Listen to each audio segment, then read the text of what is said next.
Hi there, everybody. My name is Sarah, and my parents kind of chose the name Sarah because in Hebrew, Sarah means princess, and I was their firstborn child and daughter.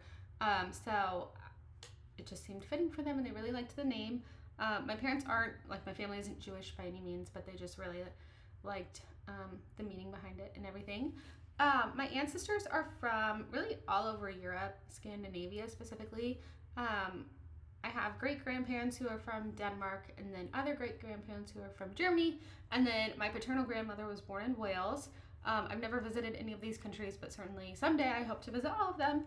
Um, I'm only really fluent in English. However, I do really enjoy learning other languages. I'm currently taking Spanish classes at UNO to major in Spanish, and I also know some Russian and then moderate Arabic as well.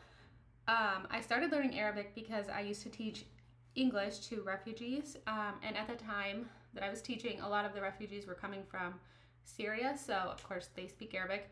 And I just noticed a trend that a lot of them really didn't know really any English, so I figured it would be beneficial to learn Arabic so I could help them with basic English. And I even took some classes at UNO as well. One of my props that I've included is just this is one of my very old Arabic notebooks, and then just some old kind of classwork from when I took Arabic at UNO.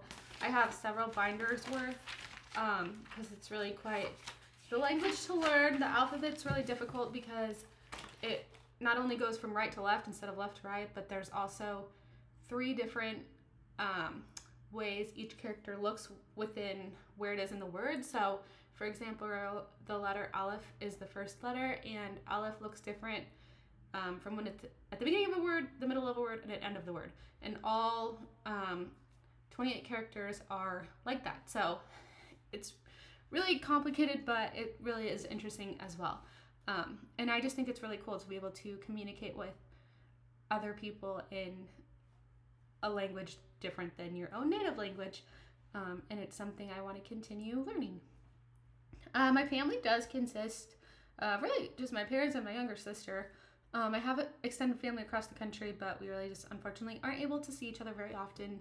I would consider my family collectivist because we always were involved in our society and our community, volunteering growing up. I remember constantly doing, drives or donating things, all kinds of different activities.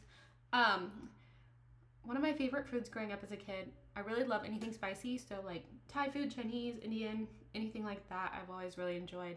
However, as I've gotten older, I've really become a lover of the Mediterranean diet, specifically like Lebanese and Middle Eastern cuisine. They use a lot of really interesting spices, and I just love like different flavors. So really, I just love any food, but those are probably some of my favorites for sure. Some of the subcultures that I belong to are the sign language community. I've started taking ASL at the Iowa School for the Deaf, so that's been really interesting. Again, communication is really important to me, and to be able to communicate with all kinds of people. It's a lot more personable than a translator. And then another community or subculture really would be music. I am taking piano, and I've played the violin for 17 years. So love anything music related.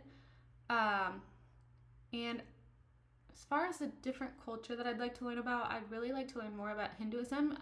I took Death and Dying last semester, and I did some research on the customs post-mortem, as well as just kind of like funerals and everything to do with death and the Hindu culture, and it was really interesting, so I'd love to learn more about that. Thank you.